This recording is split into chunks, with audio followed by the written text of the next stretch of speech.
ठीक है।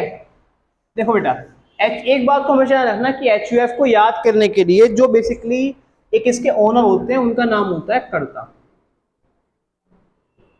कैरेतेया। ठीक है। He is the wholesome responsible for every action to it.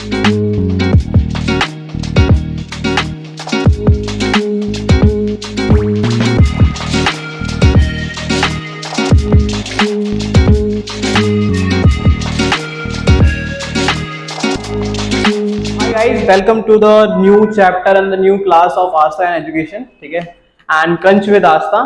So आपकी जो मैंने वीडियो क्रिएट करने वाला हूँ ये basically specially for class 11th के है, क्योंकि मैंने अभी बैच में भी कई बात नोटिस करी कि बच्चों को ना पता है 12th का मटेरियल तो मिल रहा है यूट्यूब की तरफ से, but there are hardly 2 or 3 YouTubers which are giving and providing the material for class 11। ठीक है, नई क्लास है, थोड़ा नया एटमॉस्फेयर है, इसके लिए मैंने पहली वीडियो के 2 पार्ट ऑलरेडी रिकॉर्ड कर चुका हूँ चैप्टर 1 के। दूसरी सीरीज को कंटिन्यू करते हुए मैं चैप्टर 2 कराने जा रहा हूं ऑफ बिजनेस।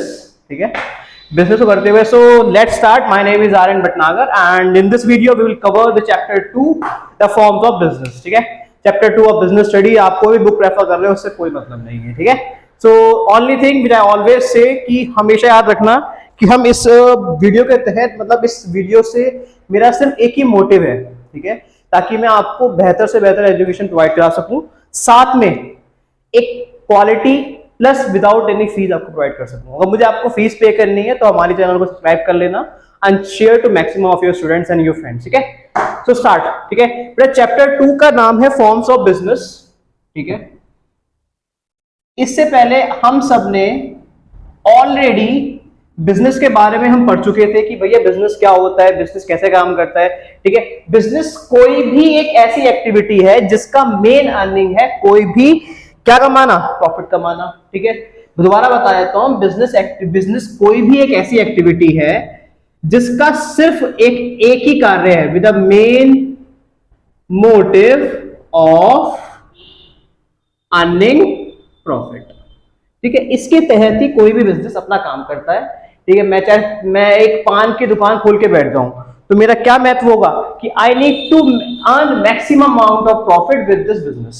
ठीक है, अब देखो सुनो मेरी बात। ठीक है, यहां पे पहली का आपको डेफिनेशन मिलेगी, ऐसे आप बुक ओपन करोगे कि आप बिजनेस एंटरप्राइज, दोबारा बोलना मेरे साथ, क्या बोला बेटा मैंने, a business enterprise is an institution arrangement to form an business activity. कहने का मतलब ये है सारी एक्टिविटीज को अगर हम अरेंज कर लें वन ऑन वन करके, चाहे वो आपकी इकोनॉमिक एक्टिविटीज हैं, चाहे वो आपकी कोई भी जिनका सिर्फ एक ही मेन अर्निंग है, क्या करना, प्रॉफिट कमाना, इन सारी इंस्टीट्यूशन, इन सारी एक्टिविटी को क्या कहते हैं, बिजनेस। ठीक है, यहां तक शायद कोई भी डाउट होना चाहिए। और हाँ, सबसे इंपॉर्टेंट चीज बेटा, इस वीडियो को मैं शायद हो सकता है 2 और 3 पार्ट्स में कवर करूं, बिकॉज ज्यादा वीडियो लंबी लेंथ करने में कोई भी इंटरेस्ट क्रिएट नहीं होता और आप तुम लोग बोर हो जाते हो। उससे बेटर ये है कि I create short and simple lectures, right, 1 और 2 या 3 पार्ट्स में चैप्टर कवर हो जाएगा। कि हार्डली अगर आप एक काम करोगे कि बेहतर से मतलब अगर आप अराउंड 1.5 हार लेके पढ़ भी रहे हो तो आराम से आपका एक चैप्टर इजीली कवर हो जाएगा, इट्स माय गारंटी। ठीक है, तो जितना मैं करवा रहा हूं उसको मन से होल हार्टेडली इस वीडियो पर सर्च करना और देखना, सर्च करना तो एक अलग बात है, ठीक है, देखना और हर चीज को समझना फिर लिख के आना एग्जाम में। मेरा वादा है कोई भी ट्यूशन, कोई भी एक्स्ट्रा लगाने की कोई भी रिक्वायरमेंट नहीं पड़ेगी। ठीक है, अब इसी के बाद बेटा दूसरा आता है कि हमने ना बिजनेस में कुछ क्लासिफिकेशन कर रखे हैं। ठीक है, अगर मैं बताऊं, देखो बिजनेस को क्लासिफाई हमने कुल मिला के मोटा मोटा बता देता हूं। देखो इसको बोलते हैं बिजनेस क्लासिफिकेशन। ठीक है, ये बी आपका बिजनेस से डिनोट करता है। ठीक है, बिजनेस को क्लासिफाई करने के लिए बेटा मैं एक छोटा सा चार्ट बनाने जा रहा हूं। ठीक है, उस चार्ट को ढंग से और एक प्यार से देखना। अरे यार ये मार्कर चल ही नहीं रहा, चलो ब्लैक का यूज कर लेते हैं। ठीक है, ठीक है,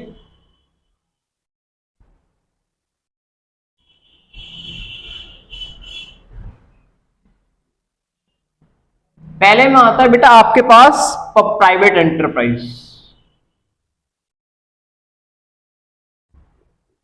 ठीक है, दूसरे में आपके पास आता है पब्लिक एंटरप्राइज। ठीक है, दोबारा बोल रहा हूं, क्लासिफिकेशन ऑफ बिजनेस में हमने पहले में क्लासिफाई करा, पहले का नाम है प्राइवेट एंटरप्राइज, ठीक है, दूसरे का नाम है पब्लिक एंटरप्राइज, तीसरे का नाम है ज्वाइंट सेक्टर। ठीक है, दोबारा बोलता हूं कि भैया हमने बिजनेस को क्लासिफाई करने के लिए तीन बात यूज करी। पहले का नाम है प्राइवेट एंटरप्राइज, जैसे कि आपने कुछ नाम सुना होगा, dash dash dash private limited, ठीक है, for example like this phonical synergies private limited, ठीक है। What is this? This is a private limited company, ठीक है। अब मैंने बोला public limited, public enterprises. Public enterprises क्या? जिससे कोई भी any organisation which is owned और मैनेज बाय द गवर्नमेंट, इसमें किसी भी बंदे का, कोई भी प्राइवेट बंदे का लेन देन नहीं। अब यहां पे हमारे सामने आता है, तो मैं बताया कि कोई भी ऐसी एंटरप्राइज जो मैनेज या ओन करती है गवर्नमेंट, जब भी वर्ड आएगा गवर्नमेंट कंपनीज को उनको कहते हैं पब्लिक एंटरप्राइज, ठीक है। और जब भी दोनों प्राइवेट प्लस पब्लिक मिलकर मैनेज करेंगी, अब तुम कहोगे भैया क्या नाम है, ये पब्लिक प्राइवेट कैसे मैनेज करेंगी? हाँ जी बेटा, हमारे देश में ऐसी बहुत सारी इंडस्ट्रीज होती हैं जिनको मैनेज करने के लिए हम पब्लिक भी मैनेज करती है, गवर्नमेंट भी मैनेज करती है, उनको साथ साथ प्राइवेट भी मैनेज करती है। मतलब हमने क्लासिफाई करने के लिए हमने तीन बातों का साथ दिया, ठीक है। पहले बात का नाम क्या है? प्राइवेट एंटरप्राइज, ठीक है। दूसरी बात का नाम है पब्लिक एंटरप्राइज, ठीक है। तीसरी बात का एंटरप्राइज का नाम है आपके सामने जॉइंट सेक्टर। दोबारा बता देता हूं, हमारे पास हमने बातों को क्लासिफाई करने के लिए हमारे पास तीन सेक्टर हैं। प्राइवेट एंटरप्राइज को मतलब private limited company, for example phonical synergies private limited, ये तुम्हारे भैया की कंपनी है, ठीक है, इसलिए बोल रहा है, ठीक है। दूसरे का नाम है public enterprise, the enterprise which is managed by the government, ठीक है, जिसके सामने कोई लिमिटेड कंपनी नहीं होती, कॉर्पोरेटेड लिखा होता है, ठीक है। तो फॉर एग्जांपल यूपीपीसीएल, ठीक है, उत्तर प्रदेश पावर, ठीक है, उत्तर प्रदेश सरकार के नाम में गवर्नमेंट की बिजली आ रही है, ठीक है। जॉइंट सेक्टर जिसको पब्लिक भी मैनेज कर रही है, गवर्नमेंट भी मैनेज कर रही है, सॉरी गवर्नमेंट भी मैनेज कर रही है एंड प्राइवेट सेक्टर भी मैनेज कर रहा है, ठीक है। फॉर एंड बेस्ट एग्जांपल, जो बच्चे दिल्ली में रहते हैं उनके लिए बेस्ट एग्जांपल है दिल्ली मेट्रो, ठीक है। दिल्ली मेट्रो को एक बहुत ही एग्जांपल है, दिल्ली मेट्रो को जो कॉर्पोरेशन मैनेज करती है उसका नाम है डीएमआरसी। डीएमआरसी को बोलते हैं Delhi metro rail corporation. Delhi metro rail corporation मतलब ऐसी कॉर्पोरेशन जिसको प्राइवेट भी मैनेज कर रही है और पब्लिक भी मैनेज कर रही है, ठीक है। कोई भी डाउट? अब देखो यहाँ पे हमने बेसिकली तीन तरह की बातें पढ़ी बिजनेस क्लासिफिकेशन में। पहला आया प्राइवेट, दूसरा आया पब्लिक, तीसरा आया जॉइंट सेक्टर, ठीक है। अब यहाँ पे बेटा एक चीज में और क्लासिफाई करा गया, उस क्लासिफिकेशन को देखो। एक का नाम है नॉन कॉर्पोरेट फर्म, एक का नाम है कॉर्पोरेट फर्म, एनसीएफ, और एक का नाम है सीएफ। मैं शॉर्ट फॉर्म में लिख रहा हूं, आपको शॉर्ट फॉर्म यूज नहीं करनी है बिकॉज़ बिकॉज़ जगह कम है थोड़ी सी, ठीक है। दोबारा बोल देता हूं बेटा, एक का नाम है एनसीएफ, एक का नाम है सीएफ। एनसीएफ को बोलते हैं नॉन कॉर्पोरेट फर्म्स, सीएफ को बोलते हैं कॉर्पोरेट फर्म्स, ठीक है। एनसीएफ क्या होती है? सोल प्रोप्राइटर्स, ठीक है। दोबारा सुन लो, एक का नाम है सोल प्रोप्राइटर, ठीक है, एक का नाम है पार्टनरशिप, ठीक है, एक का नाम है जॉइंट हिंदू एफ, एचयूएफ, ठीक है। दोबारा बोल देता हूं, प्राइवेट लिमिटेड कंपनी को हमने दो बांटों में बांटा, एक का नाम कॉर्पोरेट फर्म, एक का नाम है नॉन कॉर्पोरेट फर्म, ठीक है।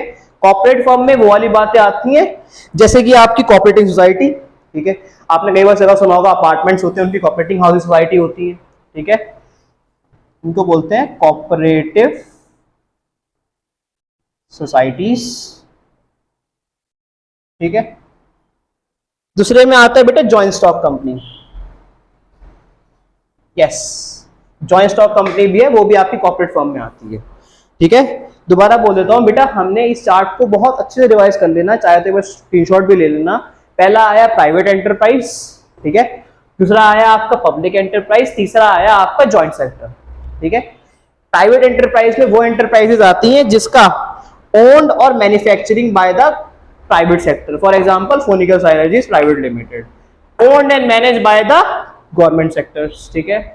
Joint sector which is owned and managed by both public and government, ठीक है। फिर हमने भैया इनको कितने में क्लासिफाई करा बेटा? हमने इनको दो बातों में क्लासिफाई करा, एक का नाम है नॉन कॉर्पोरेट फर्म, एक का नाम है corporate firm. Non corporate firm में तीन बातें, sole proprietor, partnership, joint ventures, ठीक है, जॉइंट पार्टनर, जॉइंट स्टॉक कह लो, ठीक है। कॉर्पोरेट फर्म में कौन सी आती है? कॉपरेटिव सोसाइटी और जॉइंट स्टॉक सोसाइटी, ठीक है।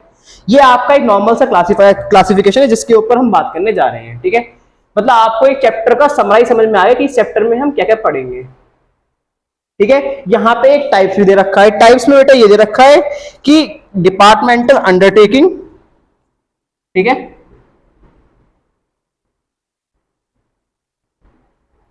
अभी सिर्फ नाम याद रखो, ठीक है। दूसरे का नाम है बेटा सेचुरेटरी कॉर्पोरेशन, सेचुरेटरी कॉर्पोरेशन, ठीक है। तीसरे का नाम है बाबू गवर्नमेंट कंपनी। अब बेटा यहाँ पे बेसिकली अब देखो हम यहाँ पे अगर हम बात करें, पहले पहले हम बात करेंगे कॉर्पोरेट फर्म के बारे में, ठीक है। In case of the corporate firm, यहाँ पे बहुत प्यारी सी डेफिनेशन दे रखी है इन्होंने। एक तो डस्टर नहीं है, दिक्कत क्या, हाथ से रफ करना पड़ रहा है यार, गरीब आदमी है, बहुत परेशान है भाई। ठीक है। इसे बोला गया in the case of corporate firm of private enterprises the end it identify of the enterprise is separate from the owner of in the case of non corporate firm। अब कैसे, कहने का मतलब ये है कि अगर आपको कोई भी कॉर्पोरेट फर्म को पहचानना है, उसकी एक आइडेंटिटी डिफरेंट होगी किसके बराबर में, इन कॉर्पोरेट फर्म की, मतलब एनसीएफ की, नॉन कॉर्पोरेट फर्म की, ठीक है। दोबारा बोल देता हूं, एक corporate firm is totally different and identical, different identical to non corporate firms, ठीक है। अब यहां पे तुम कहोगे भैया कि डिफरेंट कैसे होगी, देखो मैं बताता हूं, देखो सुनो। पहले इस चीज को समझने के लिए बेटा एक पॉइंट आता है, इसको बोलते हैं सोल प्रोप्राइटर, ठीक है। सोल प्रोप्राइटर कैसे होता है देखो, ठीक है। सोल प्रोप्राइटर इसको बोलते हैं एक सिहाई बंदा। ये बंदा है कोई राजू, ठीक है, एंड राजू इज लाइक का ओनर और something of a single fund, मतलब जितने सारे एक्शंस होंगे ये राजू ही लेगा। राजू के अलावा किसी को एक्शन लेने का किसी भी तरीके का कोई भी हक नहीं है। तो Raju is a single owner of the company. A sole proprietor is a firm which is owned और financed by a single person. दोबारा बोल रहा हूं बेटा, एक मंत्र है जो ये इस चैप्टर में आप याद रखोगे, दो वर्ड बहुत काम करेंगे आपको। एक का नाम है ओन्ड और एक का नाम है फाइनेंस। जब भी आपको कोई भी डेफिनेशन याद ना आए तो याद रखना, आरएन भैया ने बताया था ओन्ड और फाइनेंस तो लगा के आई जाए यार। किसी ने कुछ ना, मैम मैम ना चाहते हुए, ये उन बच्चों के लिए जो बेचारे बच्चे अभी एग्जाम से एक दिन पहले वीडियो दे रहे हैं, तो उसके लिए कमेंट डाल देना, आई लाइक योर कमेंट, ठीक है, कि भैया एक दिन पहले ही देख रहे हैं वीडियो, ठीक है। तो ओन्ड और फाइनेंस ऐसे चीजें जो ओन्ड और फाइनेंस करी जाती हैं, कब, जब आप सिंगल बंदे हो अपने बिजनेस के। सपोज मेरी ऑर्गेनाइजेशन है phonical synergies private limited, in this business my mother is a director with me, ठीक है।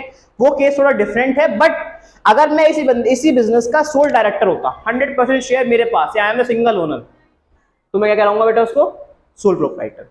अब फर्म विच इज ओन्ड और financed by a single owner is known as sole proprietor. यहां तक कोई भी डाउट किसी भी तरीके का नहीं। चलो जी सुनो मेरी बात, ठीक है,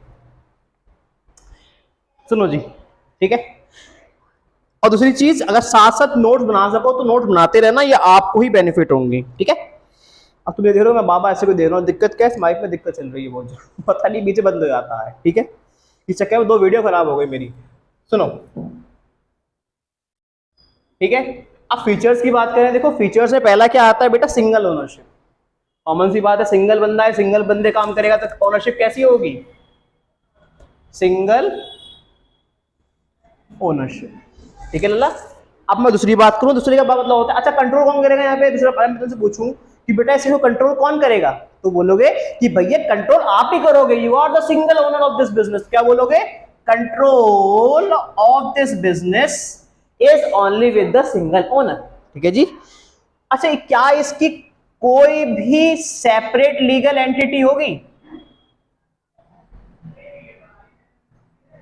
ठीक है, नहीं, इसकी किसी भी तरीके की नो सेपरेट लीगल एंटिटी है। क्या बोला मैंने, इसमें किसी भी तरीके की नो सेपरेट लीगल एंटिटी है, ठीक है। It means legally there is no differences between the business and the businessman. मतलब इसमें कोई भी डिफरेंस नहीं है बिजनेस में और बिजनेसमैन, यस, ठीक है, नो सेपरेट लीगल एंटिटी। अच्छा लायबिलिटी कैसे होंगी, उधारी, उधारी का दम जो कंधों का जो दम है वो किसके सर पे होगा, एक ही बंदे पे। तो लिमिटेड लाइबिलिटी होंगी, अनलिमिटेड लाइबिलिटी होंगी, क्या होंगी, अनलिमिटेड लाइबिलिटी। तो क्या बोलोगे, अनलिमिटेड लाइबिलिटी, ठीक है बेटा। दोबारा बोल देता हूं, हमारे पास कुल मिला के पहला पहला पॉइंट आता है सोल प्रोप्राइटर। हम फीचर्स पढ़ रहे हैं सोल प्रोप्राइटर के। सोल प्रोप्राइटर के फीचर में मैंने पहला क्या बोला भाई, सिंगल ओनरशिप, ठीक है। सिंगल ओनरशिप के बाद क्या बोला मैंने, कंट्रोल। किसके बाद होता है, सिंगल बंदे का कंट्रोल होता है। दूसरा का मैंने क्या बोला, no separate legal entity, there is no separate legal entity. चौथा क्या बोला बेटा मैंने, unlimited liability, the liabilities are unlimited. क्या बोलोगे, द लायबिलिटीज आर अनलिमिटेड, ठीक है जी। सुनो, ठीक है। अब यहाँ पे प्रॉफिट रिस्क, प्रॉफिट कौन बेयर करेगा बेटा, प्रॉफिट कमाएगा कौन सबसे ज्यादा, एक ही बंदा, बांटने के लिए कोई है ही नहीं, ठीक है। तो क्या हो जाएगा ये, profit barrier is only with the single person because this is a sole proprietor. आया ना, तो बोल दे थम्स अप, ठीक है। दोबारा बोल देता हूं, हमारे पास सोल प्रोप्राइटर में हमने 5 बातें पढ़ी। कितनी बातें पढ़ी बेटा, 5। पहली बात का नाम क्या था, सिंगल ओनरशिप। क्या बोलेगा Allah, single ownership, the ownership is only the single. मेरे साथ साथ लर्न करो, सोल प्रोप्राइटर। क्या बोला मैंने, सोल प्रोप्राइटर। पहला पॉइंट क्या आया, सिंगल ओनरशिप। दूसरा क्या बोला मैंने, control, the control is with in a single person. दूसरा क्या बोला मैंने, there is a no separate legal entity, किसी के पास किसी भी तरीके का डिफरेंस बिटवीन बिजनेसमैन और बिजनेसमैन, बिजनेस के बीच में कोई भी डिफरेंस नहीं है यहाँ पर। लायबिलिटी कैसी है, अनलिमिटेड। प्रॉफिट कैसा है, एक ही बंदा बेयर करेगा, कमाएगा ही कमाएगा, बट हाँ रिस्क भी सबसे ज्यादा बेयर वही करेगा, ठीक है जी। हाँ ठीक है, सुनो। अच्छा, जिस चीज के फायदे होंगे उस चीज के नुकसान भी होंगे। हाँ या ना करते हो, बताओ, क्या मैं बात से सहमत हो नहीं हूं, ठीक है। तो वही चीज अब मैं अब इसी चीज के मेरिट आएंगे। मेरिट डीमेरिट हर चीज के हैं, हर उसके हैं, ठीक है। दोबारा बोल देता हूं, अब आते हैं मेरिट, ठीक है। मेरिट में पहला क्या आएगा, इसको इजी टू स्टार्ट है। अगर कोई बाहर दुकानदार परचून की दुकान खोल के बैठा है तो सोलो ऑपरेटर हो, वो जब चाहे अपनी दुकान पे शटर लगा दे, जब चाहे अपनी दुकान पे शटर ओपन कर ले, आया ना। तो easy to start, easy to close. क्या बोलेगा बेटा, easy to start, easy to close. दूसरा सुन, अच्छा डिसीजन यहां पे जल्दी होंगे लेट होंगे, मतलब मुझे अगर मेरी दुकान है तो मुझे अपनी दुकान में कुछ नया सामान लेके आना है, कुछ पूछना है, कुछ करना है, उसके लिए मुझे किसी से पूछना पड़ेगा नहीं। तो डिसीजन कैसे होंगे यहाँ पे, क्विक डिसीजन मेकिंग। क्या बोलेगा यहाँ पे, क्विक डिसीजन मेकिंग, ठीक है भैया। दोबारा बोल देता हूं, easy to start, easy to close. दूसरा क्या बोला मैंने, क्विक डिसीजन मेकिंग। तीसरा क्या बोलता है, unlimited liability. This is one of the most advantage कि यहाँ पे लायबिलिटी जो है वो अनलिमिटेड है, ठीक है। ऑब्वियसली कोई डिफरेंस नहीं है बिजनेसमैन के बीच में, बिजनेस में तो कोई लीगल फॉर्मेलिटीज नहीं है। तुमने एक बात देखी, जो मैंने इसके फीचर्स लिखे, फीचर से ही मैंने बना रहा हूं मैं। यहाँ पे मैंने लिखा था नो सेपरेट लीगल एंटिटी, तो उसका मैंने पॉइंट बना दिया नो लीगल फॉर्मेलिटीज। इसी का मैंने बोला था कि लायबिलिटी जो है अनलिमिटेड लायबिलिटी, इसी का मैंने बना दिया अनलिमिटेड लायबिलिटी। यही तो गेल है अल्लाह, बात समझ में आई नहीं आई, ठीक है। अब ये तो 4 तो भैया मेरिट हो गए, ठीक है। इसका एक 5वां और सुन लो, सोल रिस्क बैरियर। जो रिस्क का बैरियर है वो सोल पर्सन है। Sole person has to represent और bear all amount of risk which he hold, ठीक है। दोबारा बोल देता हूं, हमारे पास 2 तरह की बातें आती हैं। पहले होता है सोल प्रोप्राइटर, उसके पढ़े हमने फीचर्स, उसके पढ़े फिर हमने मेरिट। अब इसी को रिलेट करता हूं मैं डीमेरिट से, ठीक है। डीमेरिट में क्या बोलते हैं, सुनो जी।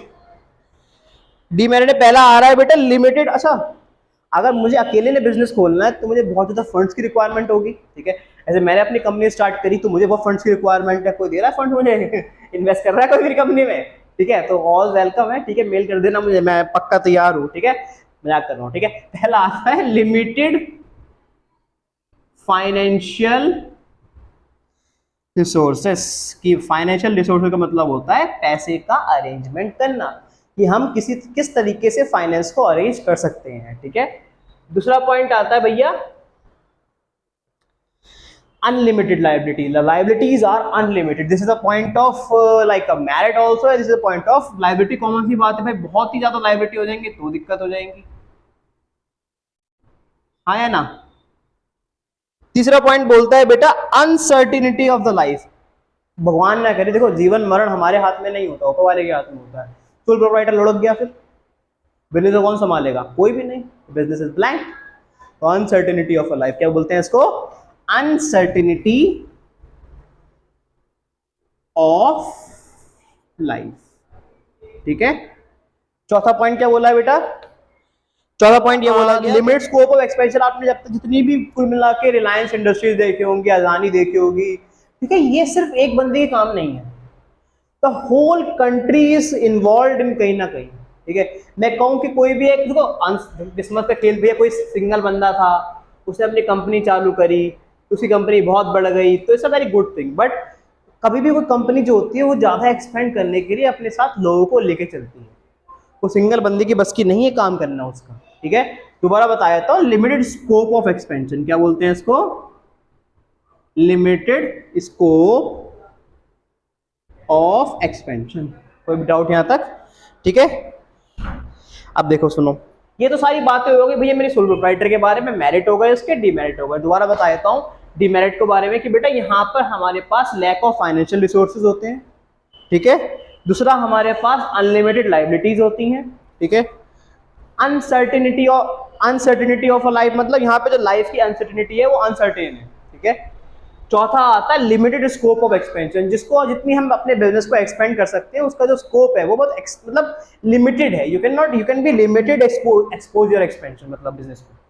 ठीक है, अब यहाँ पे फिर आता है बेटा, अब देखो, ठीक है, ये तो कहानी हो गई सारी मेरे प्रोवाइडर के बारे में। अगर आपको लिखना है तो आप लिख लो, स्क्रीनशॉट ले लो इसका फटाफट से 2 मिनट के लिए। मैं 2 मिनट का वेट कर लेता हूं। और ये ऊपर वाला पॉइंट लिमिटेड फाइनेंशियल रिसोर्सेज है, ये वाला डी लगाना भूल गया मैं, मेरी राइटिंग बहुत गंदी है, आई नो यार, आई एम ट्राइंग टू सुनो इम्प्रूविंग इट। फटाफट सारे पॉइंट उतार लो।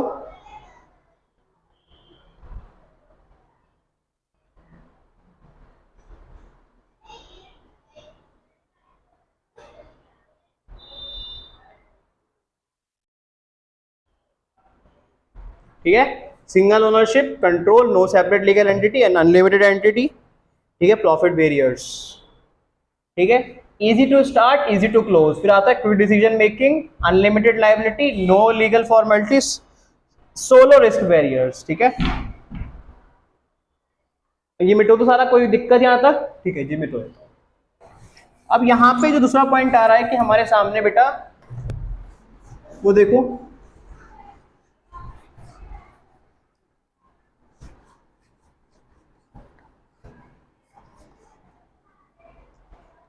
जिसको बोलते हैं बेटा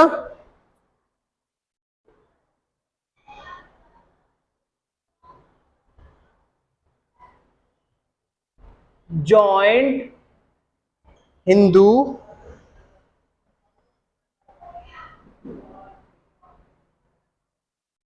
फैमिली बिजनेस, जिसको बोलते हैं HUF। आपके जो स्कूल की मैडम यही प्रोनाउंस कर रही होंगी, इसको हम बेसिकली नॉर्मल भाषा में बोलते हैं HUF।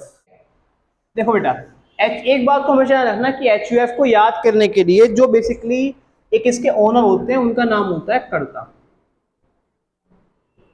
कैरेतेया। ठीक है, he is the wholesome responsible for every action to be taken in the joint Hindu and undivided family। इसको एक्सप्लेन कैसे करेंगे? It is owned by the members of Hindu family. इसको चलाने वाली जो फैमिली होगी वो हिंदू फैमिली होगी, और जो एल्डर व्यक्ति होगा इसको कहते हैं कर्ता। ठीक है, दोबारा बोल देता हूं, इसको चलाने के लिए जो बंदे के लिए व्यक्ति होगा उसको बोलते हैं जॉइंट हिंदू फैमिली, इसका जो ओनर होता है उसको बोलते हैं कर्ता। ठीक है, it is govern by the Hindu law and इसको चलाने के लिए सेपरेट एक लॉ बनाया गया है, उसको बोलते हैं हिंदू लॉ।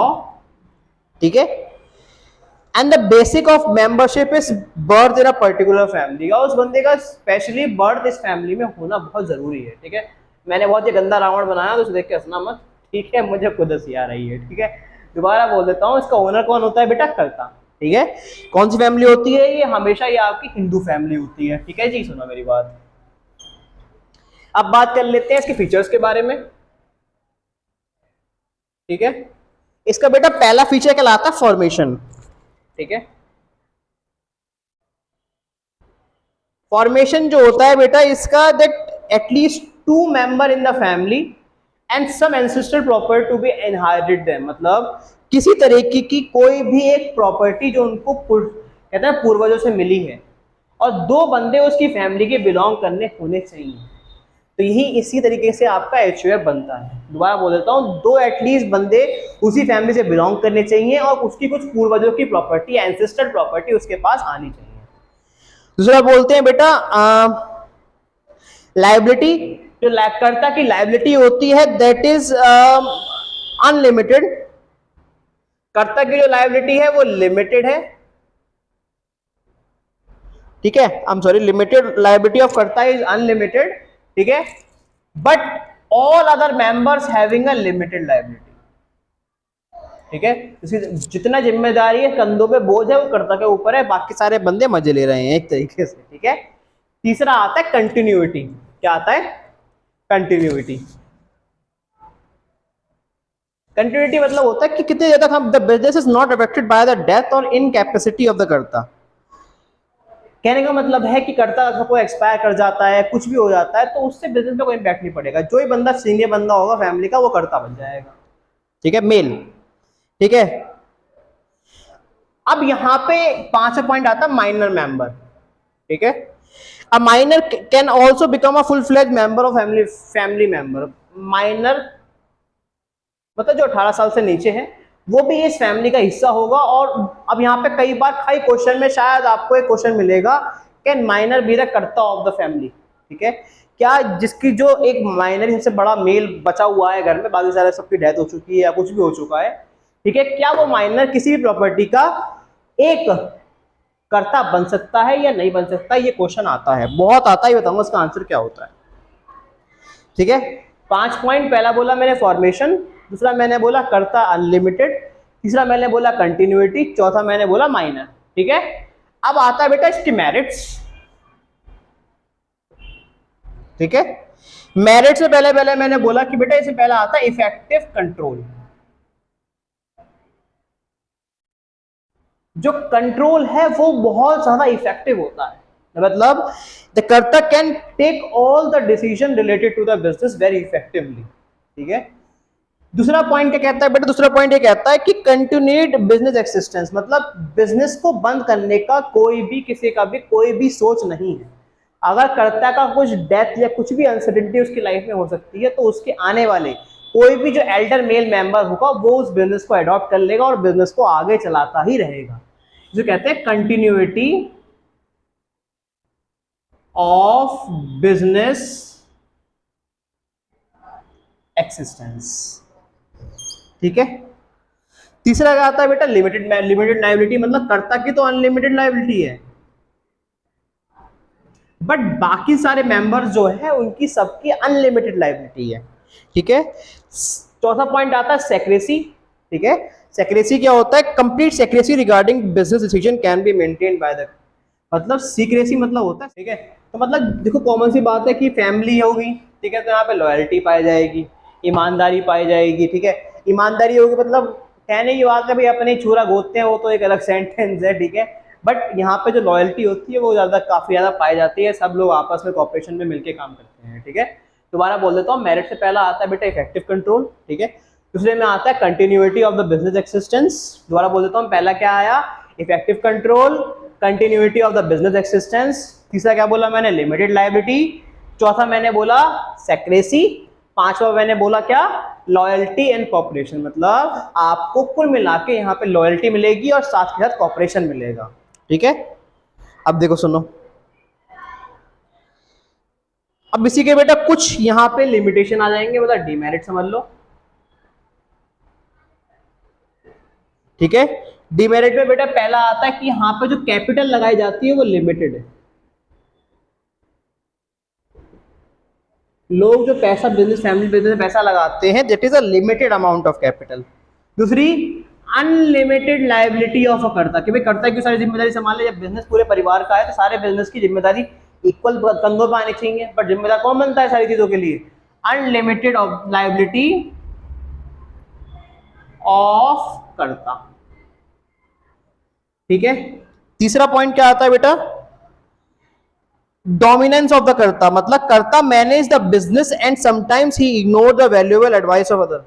मतलब कहता है ना तानाशाही, ही इज अ तानाशाह of the family, right. He will effect the business, he will be always be effective for the towards the business, but he also a तानाशाह, मतलब वो और बंदों की एडवाइस को सुनेगा ही नहीं। इसको बोलते हैं राजगद्दी ऑफ कर्ता, इसको बोलते हैं डोमिनेंस ऑफ द कर्ता। ठीक है, डोमिनेंस ऑफ कर्ता के बाद आता है हमारे पास hasty decision. As a karta is over with he may take hasty है। हैस्टी डिसीजन का मतलब होता है कई बार उसके डिसीजन इतने खराब होते हैं, that is not valuable, that is not equitable. ठीक है, उसके डिसीजन कैसे होते हैं, हैस्टी डिसीजन। पांचवा पॉइंट क्या कहता है, लिमिटेड मैनेजरियल स्किल्स ऑफ करता। अब कॉमन सी बात है, आपने ऐसे बंदे को करता, रूल है एचयूएफ का कि जो भी एल्डर फैमिली का बंदा होगा उसको भले ही एक्सपीरियंस है या नहीं है, पर वो एल्डर है हिंदू अनडिवाइडेड फैमिली का, आपने जो करता बना दिया, तो जो उसकी स्किल्स होंगी वो कैसी होंगी पता नहीं, आप you don't know the limited skill, क्या बोलोगे आप उसको, लिमिटेड स्किल्स ऑफ करता। दोबारा बता देता हूं, डीमेरिट्स में मैंने पहला पॉइंट क्या बोला, लिमिटेड कैपिटल, कैपिटल जो लगाई जाती है वो लिमिटेड होती है, अनलिमिटेड लायबिलिटीज ऑफ द कर्ता, डोमिनेंस ऑफ द कर्ता, हैस्टी डिसीजन, डिसीजन जो होते हैं हैस्टी होते हैं, पांचवा क्या बोला मैंने, लिमिटेड स्किल्स ऑफ करता। ठीक है, दोबारा बोल देता हूं, हैस्टी का मतलब होता है कि जो उसके डिसीजन होते हैं कई बार वो वैल्यूएबल नहीं होते। ठीक है, ठीक है, ये सुनो, ठीक है, यहां तक हमने कुल मिला के एक तो सोल प्रोप्राइटर हो गया बेटा हमारा, एचयूएफ हो गया। ठीक है, और एक अब हमारा हो जाएगा, फटाफट से मैं कंप्लीट कर देता हूं, पार्टनरशिप। ठीक है, ताकि हमारे नॉन एनसीएफ जो है वो वाला जो टॉपिक है वो पूरा कंप्लीट हो जाए।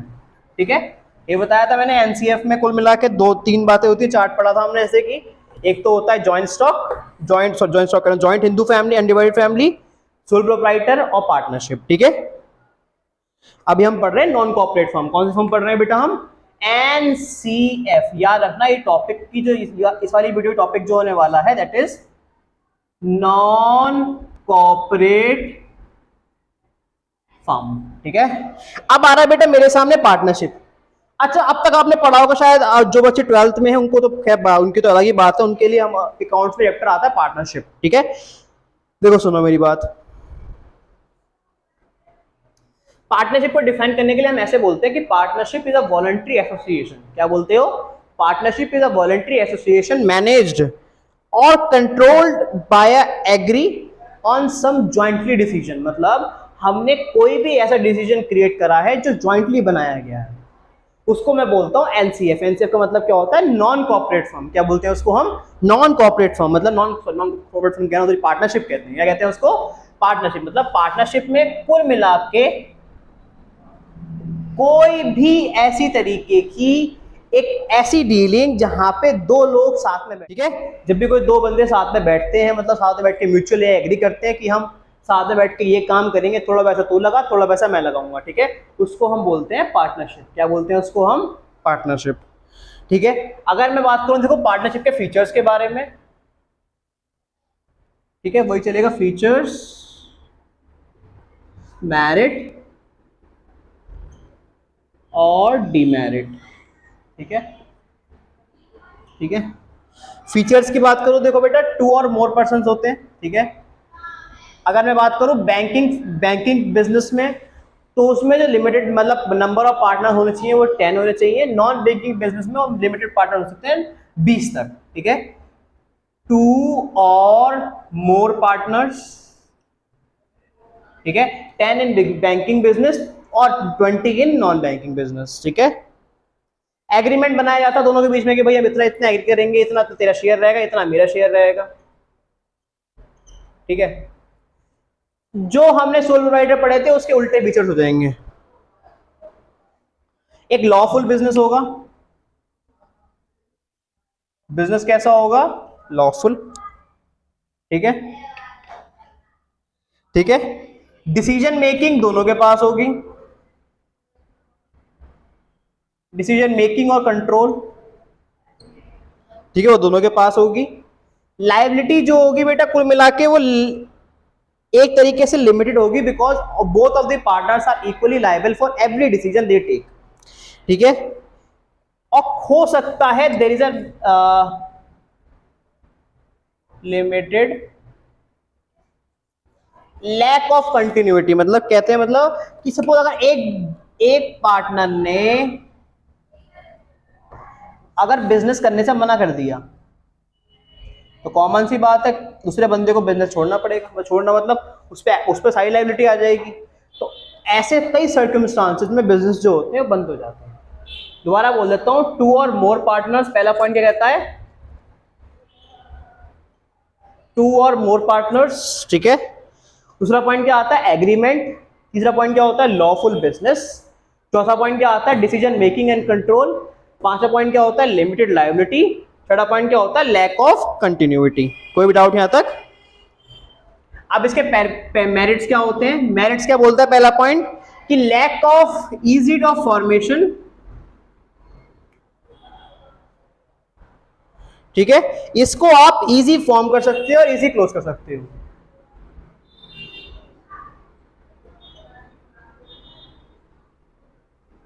ठीक है। दूसरा पॉइंट क्या बोलता है कि जो फाइनेंशियल रिसोर्सेज होते हैं कई बार वो अच्छे फंड में आ जाते हैं, बिकॉज दो बंदे पैसा लगा रहे हैं, ज्यादा पैसा लग सकता है। वहां पे सोल प्रोप्राइटर में लिमिटेड फाइनेंशियल रिसोर्सेज थी, जो डीमेरिट थी उसकी, तो क्या बोला गया, लार्जर फाइनेंशियल रिसोर्सेज, ठीक है। तीसरा पॉइंट क्या बोलता है बेटा, कई बार जो डिसीजन होते हैं कि एक बंदे का गलत होता है दूसरे बंदे का सही होता है, तो वहां पे डिसीजन आ जाते हैं बैलेंस डिसीजन।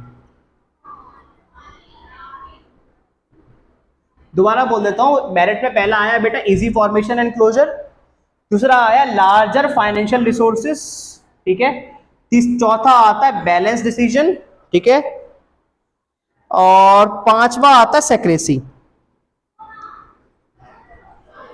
सॉरी चौथा, ठीक है। सेक्रेटी जो होती है वो बेसिकली सेक्रेसी जो होती है वो दो लोगों के बीच में सेक्रेसी मेंटेन होती है, मतलब पार्टनर 1 और पार्टनर 2, ठीक है। अब इसी के लिमिटेशन सुन लो, ठीक है। लिमिटेशन में पहला क्या आएगा बेटा, रिसोर्सेज जो होंगी, फाइनेंशियल रिसोर्स की बात नहीं कर रहे, लिमिटेड होंगी, बिकॉज प्रॉफिट दोनों लोगों में इक्वली बटेगा, ये जो भी उन्होंने एग्रीमेंट साइन करा होगा। लिमिटेड रिसोर्सेज, ठीक है। लैक ऑफ कंटिन्यूटी,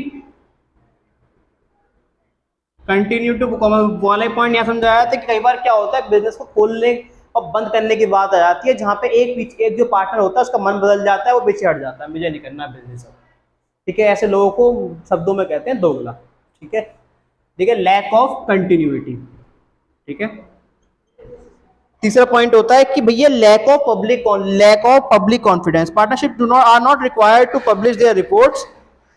अब जो पार्टनरशिप फर्म होती है उनको अपनी रिपोर्ट्स नहीं छापनी होती पेपर्स में, मतलब अपने P&L नहीं छापने उनको, और कोई उनको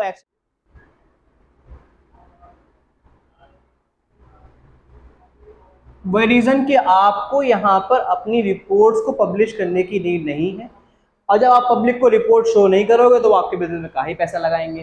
तो यहाँ पे जो पब्लिक का कॉन्फिडेंस होता है वो बहुत लाइक कहते हैं ना कि मतलब लोग विश्वास करते नहीं है पार्टनरशिप फर्म में। वो कहते हैं कि भाई दो लोग हैं, म्यूचुअली एग्रीमेंट के बीच में किसी दिन खत्म होगा तो मेरा पैसा डूब जाएगा, मेरी कंपनी गई। कॉमन सी बात है, मैंने सपोज 1 करोड़ रुपए एक बिजनेस में लगाया और बिजनेस चला गया वो, ठीक है, वो खत्म हो गया, फिर क्या होगा, मेरा पैसा तो गया। इसलिए लोग कम से कम मैक्सिमम टाइम पार्टनरशिप पे बिलीव नहीं करते हैं, ठीक है। यही आपके दोबारा बताया था, फीचर में पहला आया था बेटा 2 और मोर पार्टनर्स, 10 और 20। एग्रीमेंट म्यूचुअली होता है इनके बीच में, ठीक है। तीसरा पॉइंट आता है लॉफुल बिजनेस, लॉफुल एग्रीमेंट करा जाता है इनके बीच में। Decrease in decision making control, मतलब डिसीजन जो होता है म्यूचुअली करा जाता है आपस में बैठ के। पांचवा पॉइंट आता है लिमिटेड लायबिलिटी, लायबिलिटी जो है वो लिमिटेड है।